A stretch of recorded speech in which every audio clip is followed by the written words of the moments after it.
Back to my channel বন্ধুরা। তো আজকে একটা নতুন চাকরির খবর নিয়ে চলে এসেছি। তো 2025-এ নারী ও শিশু উন্নয়ন ও সমাজ কল্যাণ বিভাগের অধীনে ICDS-এর সুপারভাইজার পদে নিয়োগ করা হচ্ছে। অফিসিয়াল ওয়েবসাইটের মধ্যে নিয়োগ করা হচ্ছে। তো এর পুরো ডিটেলসটা জেনে নিচ্ছে। মার্চ মাসে এর পুরো রেজিস্ট্রেশন কমপ্লিট হয়ে যাবে।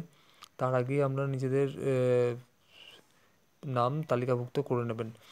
তো এখানে বলা হয়েছে কতগুলো পোস্ট আছে সেটা আমি একবার বলে দিচ্ছি। 2954টা পোস্ট আছে। নোটিফিকেশান ডেট আছে আপনার 4/4/2025। আর এখানে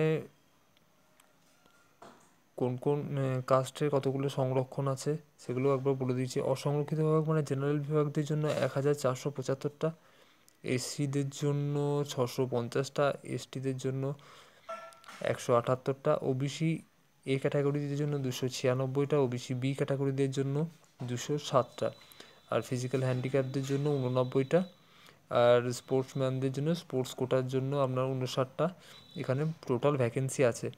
18 বছর থেকে সর্বাধিক 39 বছরের মধ্যেই এটা আপনার আবেদন করা যাবে। তার বেশি হলে মানে জেনারেলদের ক্ষেত্রে সম্ভব নয়, কিন্তু এসসি এসটি ক্যাটাগরিদের জন্য অবশ্যই 5 বছরের এজ রিল্যাক্সেশন দেওয়া হয়েছে এখানে। তো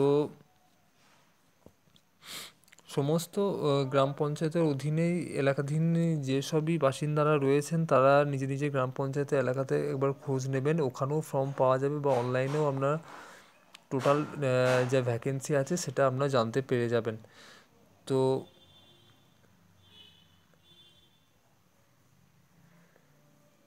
ঠিক আছে।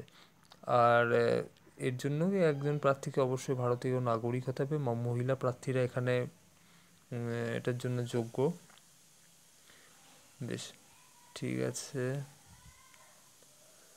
তো আপনারা তাড়াতাড়ি এখানে নিজেদের নাম নথিভুক্ত করে নিন, কারণ এখন থেকে নাম রেজিস্ট্রেশন করা হয়তো কিছুদিনের মধ্যেই শুরু হয়ে যাবে। তো এখানে পরীক্ষার ফিজ একটা স্ট্রাকচার বলে দেওয়া হয়েছে। 160 টাকা শুধুমাত্র এখানে ফিজ দিতে হবে, প্লাস সার্ভিস চার্জ লাগবে 1% 5 টাকা।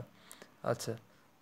তো আর পশ্চিমবঙ্গে এসটি ও এসসিদের প্রার্থী এবং প্রতিবন্ধীদের জন্য PWD 40% বা তাদের শারীরিক অক্ষমতা রয়েছে তাদের কোনো ফি দিতে হবে না। বেশ, তো এটা সম্বন্ধে আরও যখন কোনো সরকারি আরও নোটিফিকেশান বেরোবে বা ফার্দার কোনো নোটিশ বেরোবে তখন এটা আপনি আমার চ্যানেলে পেয়ে যাবেন। তো ভিডিওটা ভালো লাগলে লাইক করুন, সাবস্ক্রাইব করুন চ্যানেলটাকে, আর পরবর্তী ভিডিওগুলোর জন্য চ্যানেলটিকে অবশ্যই শেয়ার করে দেবেন।